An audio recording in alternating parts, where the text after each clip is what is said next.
Welcome to RV student voice. ఈ రోజు మాట్లాడాల్సినటువంటి అంశం ఫీజు రియంబర్స్మెంట్ గురించి. ఆ పథకం ద్వారా విద్యార్థులకు కలిగే లాభాల గురించి మాట్లాడాలని చెప్పి మేము ముందుకు రావడం జరిగింది.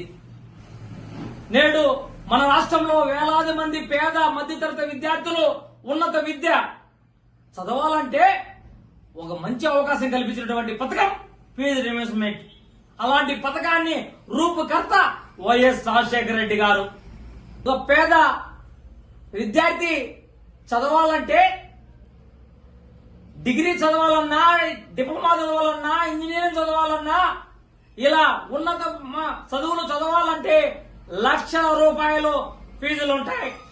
ఈరోజు సామాన్యంగా మనం చూసుకుంటే తల్లిదండ్రులు వ్యవసాయ కూలీగాను ఒక మధ్యతరగా వ్యవస్థలు మనం చూస్తూనే ఉన్నాం. ఇలాంటి కుటుంబాలు ఫీజులు కట్టాలంటే ఎంతో భారం ఉంటుంది.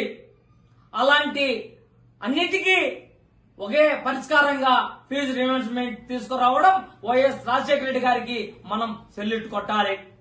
ఈరోజు ఫీజు రియంబర్స్మెంట్ వల్ల విద్యార్థులకు కలిగే లాభాలు ఏమరంటే, విద్యార్థి ఉన్నత చదువుకోవడానికి ఎన్నో అవకాశాలు ఉంటాయి.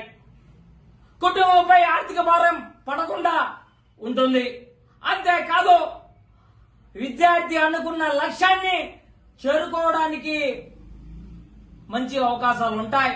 ఈ రాష్ట్రంలో ఏ విధంగా విద్యార్థి పరిస్థితి ఉందిరా అంటే, విద్యార్థికి ఫీజు రియంబర్స్మెంట్ పెండింగ్ లో పెట్టారు.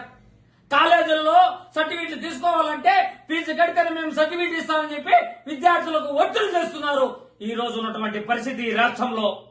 అందుకే వైఎస్ఆర్ విద్యార్థి భవన్ తరఫున ఒకే డిమాండ్ చేస్తున్నాం. ఫీజు రియంబర్స్మెంట్ వెంటనే చెల్లించాలి.